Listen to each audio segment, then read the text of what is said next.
पांचों पांडवों का स्वर्गारोहण महाभारत के अंतिम अंश में वर्णित एक अद्भुत और मार्मिक कथा है, जो एक न केवल उनके जीवन के संघर्षों की समाप्ति है, बल्कि जीवन के अंतिम सत्य का साक्षात्कार भी है।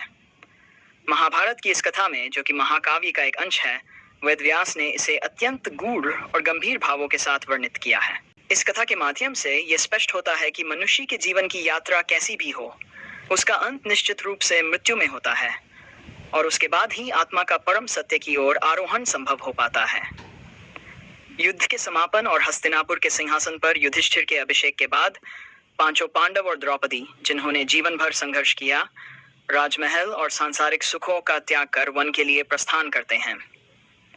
इस प्रस्थान का मूल उद्देश्य था आत्मा की मुक्ति और परमधाम की प्राप्ति।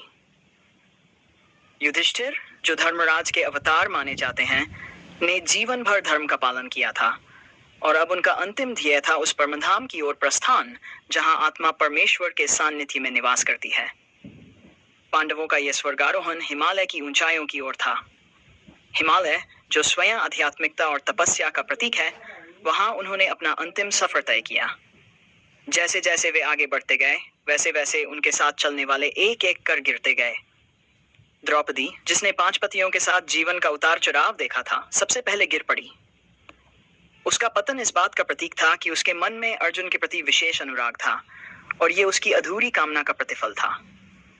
इसके बाद नकुल, जो अपनी सुंदरता और शारीरिक बल के लिए प्रसिद्ध थे, गिर पड़े। नकुल का पतन उनके अहंकार का प्रतीक था। उन्होंने जीवन भर अपनी सुंदरता और वीरता पर गर्व किया था, और यह उनका पतन का कारण बना। सहदेव, जो ज्ञान और तर्कशक्ति के प्रतीक माने जाते थे, उनके बाद गिरे। सहदेव ने अपने इस जान का प्रदर्शन किया था, और यह उनकी कमजोरी बन गई। इसी कारण उनका पतन हुआ। उनके बाद अर्जुन, जो कि महाभारत के युद्ध में अपने अद्वितीय कौशल के लिए प्रसिद्ध थे, गिरे। अर्जुन का पतन इस बात का प्रतीक था कि वे अपने धनुर्विद्या और पराक्रम पर गर्व करते थे, और यह उनकी अति आत्मविश्वास का परिणाम था। अंततः भीमसेन, जो कि सबसे बलवान और शक्तिशाली थे, गिर पड़े।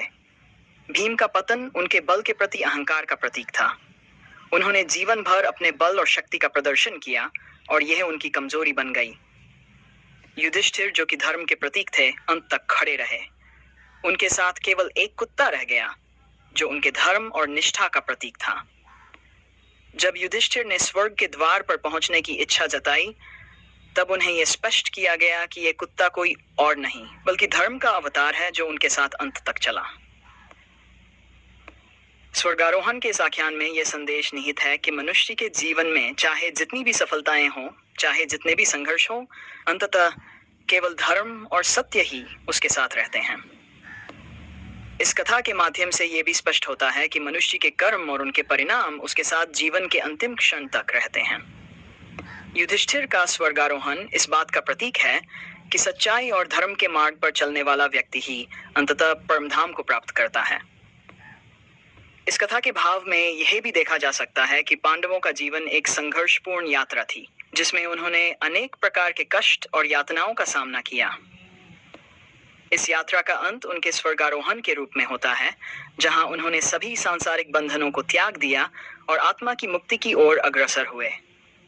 इस प्रकार पांडवों का स्वर्गारोहण केवल एक भौतिक यात्रा नहीं थी, बल्कि यह आत्मा की एक दिव्य यात्रा थी, जिसमें उन्होंने अपने कर्मों के फल का अनुभव किया और अंततः परम सत्य की प्राप्ति की। ये कथा हमें जीवन की क्षणभंगुरता और आत्मा की शाश्वतता का संदेश देती है, और हमें यह सिखाती है कि धर्म और सत्य के मार्ग पर चलना ही जीवन का सच्चा उद्देश्य है। नमस्ते दोस्तों, अगर आपको हमारा कंटेंट पसंद आ रहा है, तो कृपया हमारे चैनल को सब्सक्राइब करें। सब्सक्राइब बटन को दबाएं और नई वीडियो की नोटिफिकेशन पाने के लिए बेल आइकन को जरूर दबाएं। आपके सब्सक्रिप्शन से हमें मोटिवेशन मिलता है, और हम आपके लिए और भी बेहतरीन कंटेंट लाते रहेंगे। धन्यवाद।